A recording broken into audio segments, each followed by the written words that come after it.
शुक्रवार को इससे जुड़े एक मामले पर सुनवाई करते हुए अदालत ने ऐसी बात कह दी जो पहले कभी नहीं कही थी। अदालत ने क्या कहा? अदालत ने कहा कि अगर उसके आदेश की अवमानना करते हुए किसी ढांचे को ध्वस्त किया गया है तो उसे दोबारा बनाने का आदेश जारी किया जाएगा। ये मामला गुजरात के सोमनाथ मंदिर के पास हुए बुलडोजर एक्शन से जुड़ा हुआ है, जिसको लेकर शुक्रवार को सुप्रीम कोर्ट में सुनवाई हुई। मुस्लिम संगठन की ओर से दायर की गई इस याचिका पर सुनवाई करते हुए अदालत को ये बताया गया कि दरअसल 17 सितंबर का जो आदेश था अदालत का, उसका उल्लंघन करते हुए इन संपत्तियों को तोड़ा गया है। सुप्रीम कोर्ट ने उस दिन बिना इजाजत संपत्तियों के ध्वस्तीकरण पर रोक लगाई थी और ये भी कहा था कि किसी अपराध के आरोपियों की संपत्ति को फिलहाल ना तोड़ा जाए, इस पर रोक लगाई जाती है। लेकिन याचिकाकर्ताओं की ओर से बताया गया कि कोर्ट के आदेश का उल्लंघन करते हुए इन ढांचों को ध्वस्त किया गया है, जिसको लेकर जस्टिस BR गवई और KV विश्वनाथन की बेंच ने नाराजगी जाहिर की और साफ तौर पे कहा कि अगर कोर्ट के आदेश का उल्लंघन पाया गया तो फिर से इन ढांचों को बनाकर सरकार को देना पड़ेगा।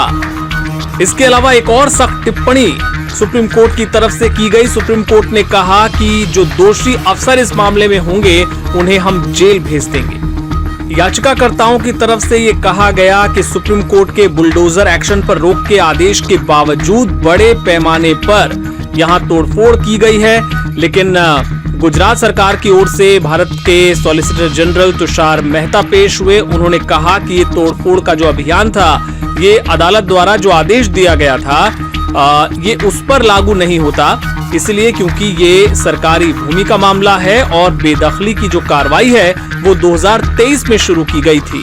बहरहाल सुप्रीम कोर्ट ने इस मामले में गुजरात सरकार से जवाब दाखिल करने को कहा है और इस मामले की अगली सुनवाई अब 16 अक्टूबर को की जाएगी। हालांकि अदालत ने याचिकाकर्ता की यथास्थिति बरकरार रखने की जो मांग थी उसको ठुकरा भी दिया है। आपको बता दें कि इसके पहले भी सुप्रीम कोर्ट बुलडोजर एक्शन को लेकर सख्ती बरत चुका है और जो पिछली सुनवाई हुई थी उसमें आदेश सुरक्षित रखते हुए अभी जो गाइडलाइंस हैं वो बनाने का काम किया जा रहा है। सुप्रीम कोर्ट एक गाइडलाइन जारी करेगा और वो पूरे देश पर, हर राज्य पर लागू होगी और खास तौर पे जो ये चलन हो गया है कि कोई किसी मामले में अगर आरोपी बनाया जाता है तो उसका घर या उसकी कोई दुकान वो तुरंत ढा दी जाती है। कोर्ट ने इस तरह के मामलों पे खास तौर पे काफी नाराजगी जाहिर की है और अपना फैसला पिछली सुनवाई के दौरान सुरक्षित रख लिया था। अब सबको इंतजार है उस फैसले का और इस मामले में भी कोर्ट ने साफ तौर पे कहा कि अगर उसके आदेश की अवमानना हुई है तो जो दोषी अफसर होंगे वो जेल जाएंगे और सब कुछ जैसा था वैसा ही बहाल करना होगा।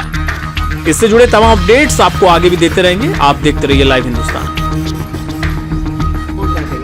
अब बता सकते डिटेल में हियरिंग में क्या क्या बातें आई? देखिए, हम 28 पहले फैक्ट्स इसके बता देता हूँ। 28 सितंबर को अर्ली मॉर्निंग, तड़के सुबह एक भारी पुलिस की मौजूदगी में प्रभास पट्टन में मंगरौली शाह बाबा की दरगाह, जो कि 1200-1300 ईस्वी की बनी हुई, वो उसके अलावा 5-6 मस्जिद, 45 घर और कब्रिस्तान और 5 और दरगाहों को सुबह सुबह डिमोलिश किया गया। इनमें से बहुत दरगाहों, बहुत स्ट्रक्चर्स को लेके वक्फ ट्राइब्यूनल में केस भी चल रहा था, जिसमें कलेक्टर ने खुद एडजर्नमेंट मांगा था 2-4 दिन पहले, और उसके बावजूद और एक एश्योरेंस देने के बावजूद कि कोई डिमोलिशन नहीं होगा, बिना किसी कोर्ट ऑर्डर के, कोर्ट ऑर्डर नहीं है कोई भी डिमोलिशन का, उसको डिमोलिश कर दिया गया। आज जब सुनवाई हुई तो कोर्ट ने ये कहा है कि अगर उनको लगता है कि कंटेम्प्ट हुआ है कोर्ट के आदेश का, तो ना सिर्फ वो अधिकारियों को जिन्होंने जो जिम्मेदार हैं इसके, उनको जेल भेजेंगे, बल्कि साथ ही साथ जो स्ट्रक्चर टूटे हैं उनको रिस्टोर करने का भी आदेश देंगे।